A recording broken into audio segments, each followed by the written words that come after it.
awesome students, welcome to the channel class 10 maths की NCERT plus PYQ series complete करने के बाद chapter wise हमने एनसीईआरटी और पीवाईक्यू सीरीज कंप्लीट की है और उसके बाद अब मैं आपकी सबसे बड़ी प्रॉब्लम सॉल्व करने वाली हूँ जिसमें कि आपको इस टाइम पर सबसे बड़ा डाउट है कि अब सिलेबस कैसे कंप्लीट करें, कैसे अपना सैम्पल पेपर और एनसीईआरटी दोनों को कवर अप करके अपना syllabus on the time complete करें।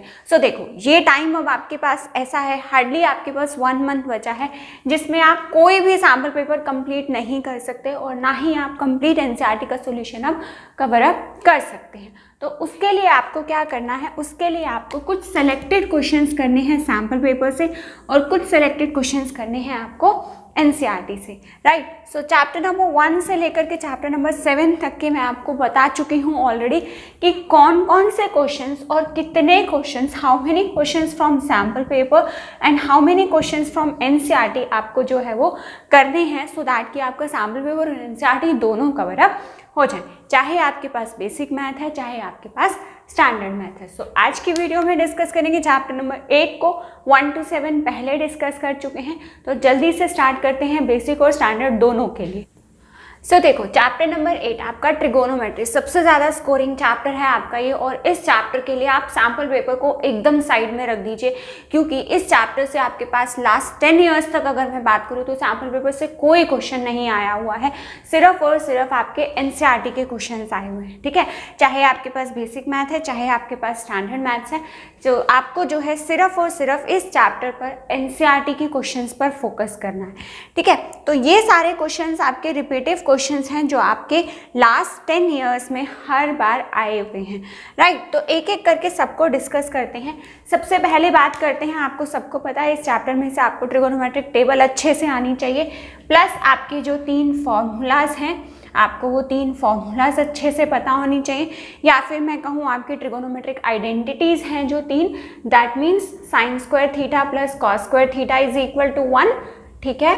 दूसरी आइडेंटिटी आपकी क्या है, 1 plus tan square theta is equal to secant square theta, और तीसरी आइडेंटिटी आपकी क्या है, 1 plus cot square theta is equal to cosec square theta, ठीक है।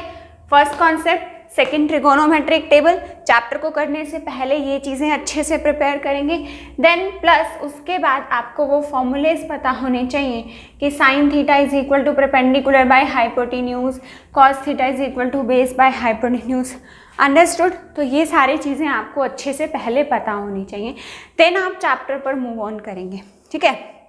तो चैप्टर में जो आपका एग्जाम्पल नंबर 2 और एग्जाम्पल नंबर 5 है, अगर मैं न्यू सिलेबस की बात करूँ, न्यू बुक की बात करूँ, और एक्सरसाइज 8.1 का क्वेश्चन नंबर 10, ये आपके मोस्ट इंपॉर्टेंट और मोस्ट रिपीटिव क्वेश्चंस हैं, राइट।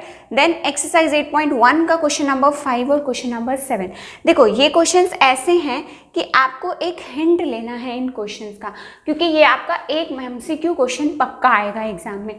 मतलब आपको क्या दिया हुआ होगा, एक ट्रिगोनोमेट्रिक रेशियो की वैल्यू गिवन होगी, अगर आपको क्वेश्चंस याद हो तो सपोज tan थीटा की वैल्यू दी होती है 4/3 और आपसे बोलते हैं कि कॉट थीटा की वैल्यू फाइंड आउट करके बताओ या साइन थीटा की वैल्यू फाइंड आउट करके बताओ, या कई बार बोल देते हैं सारे ट्रिगोनोमेट्रिक रेशियोज की वैल्यू फाइंड आउट करके बताओ, ठीक है। या फिर आपको क्या करते हैं, tan थीटा की ये वैल्यू दे दी, उसके बाद एक एक्सप्रेशन बना करके दे देते हैं 1 minus sine theta upon 1 plus sine theta into, इस टाइप से करके कुछ भी एक एक्सप्रेशन बना देते हैं और इसकी वैल्यू आपसे पूछ लेते हैं। तो करना वही काम है, tan थीटा की वैल्यू गिवन है, साइन की फाइंड आउट करो एंड क्वेश्चन को सिंप्लीफाई करो। तो एक एमसीक्यू आपके पास इन क्वेश्चंस में से आना ही आना है, ठीक है जी। अगर मैं बात करूँ एक्सरसाइज 8.2 के इंपॉर्टेंट क्वेश्चंस की, तो एक्सरसाइज 8.2 का थर्ड क्वेश्चन और एग्जाम्पल नंबर 8 जो एक्सरसाइज से पहले गिवन है, ये आपका मतलब आप ये मान लीजिए कि आपका हर साल रिपीट होता है, ठीक है। तो अच्छे से ये 2 क्वेश्चंस प्रिपेयर कर लीजिएगा। चलिए अब बढ़ते हैं एक्सरसाइज 8.3 पर। एक्सरसाइज 8.3 का क्वेश्चन नंबर 3 का फर्स्ट पार्ट हर ऑल्टरनेट ईयर पर रिपीट हुआ क्वेश्चन है। वो कैसा क्वेश्चन है आपके पास, इस तरह से 9 सीकेंड square theta minus 9 tan square theta की वैल्यू आपको फाइंड आउट करनी है, ठीक है जी। तो क्या करते हैं, सिंपली 9 को कॉमन निकाल लीजिए, अंदर रह जाएगा सीकेंड square theta minus tan square theta, और इसकी वैल्यू क्या है, यहाँ से आप फॉर्मूले से चेक कर सकते हैं। Secant square minus tan square की वैल्यू कितनी होगी, 1 होगी, तो आंसर कितना आ गया आपके पास, सिंपली 9 आ गया। ठीक है, एक ऐसे बनता है। इसी क्वेश्चन की स्टेटमेंट चेंज करके क्या बनाते हैं, वो बनाते हैं 9 cot square theta minus 9 cosec square theta.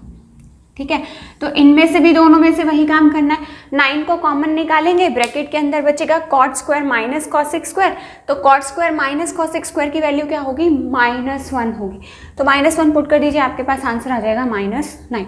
तो मतलब ये क्वेश्चन आपका ऑल्टरनेट ईयर पर रिपीटेड क्वेश्चन है, तो इसको अच्छे से कर लीजिएगा। देन आता है आपका क्वेश्चन नंबर 4 और आपका एग्जाम्पल नंबर 12।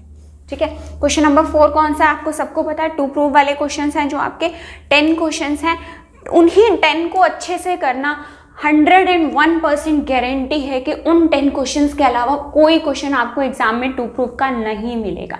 तो फोकस करिए सिर्फ उन 10 क्वेश्चंस को अच्छे से समझने का, इंस्टेड कि आप सैम्पल पेपर पर मूव ऑन करें कि सैम्पल पेपर में कैसे क्वेश्चंस आते हैं। घबराना नहीं है 2 प्रूफ के क्वेश्चंस को देख करके, सिर्फ 10 क्वेश्चंस हैं वही अच्छे से करने हैं। ठीक है जी, बात समझ में आई, राइट। और एक आपका एग्जाम्पल नंबर 12 है, जो आपका 2 प्रूफ का क्वेश्चन है, जिसमें आपको cos थीटा से अपने न्यूमिनेटर और डिनोमिनेटर दोनों को डिवाइड करना होता है। वो क्वेश्चन भी काफ़ी इंपॉर्टेंट है। वो क्वेश्चन जो है वो हर 2 या 3 साल बाद रिपीट होता है, तो इसलिए इसको भी अच्छे से कर लीजिएगा, राइट। सो इस वीडियो के लिए इतना ही। नेक्स्ट वीडियो में हम डिस्कस करेंगे अपना chapter number 9 application of trigonometry. So मैं बार बार आपसे यही कहूँगी कि ट्रिगोनोमेट्री चैप्टर नंबर 8 के लिए सैम्पल पेपर को साइड कर दीजिए, सिर्फ और सिर्फ एनसीईआरटी पर फोकस करिएगा। सो if you find this video useful for you, then please do like and share my video and do subscribe to the channel if you are new to the channel. Thank you.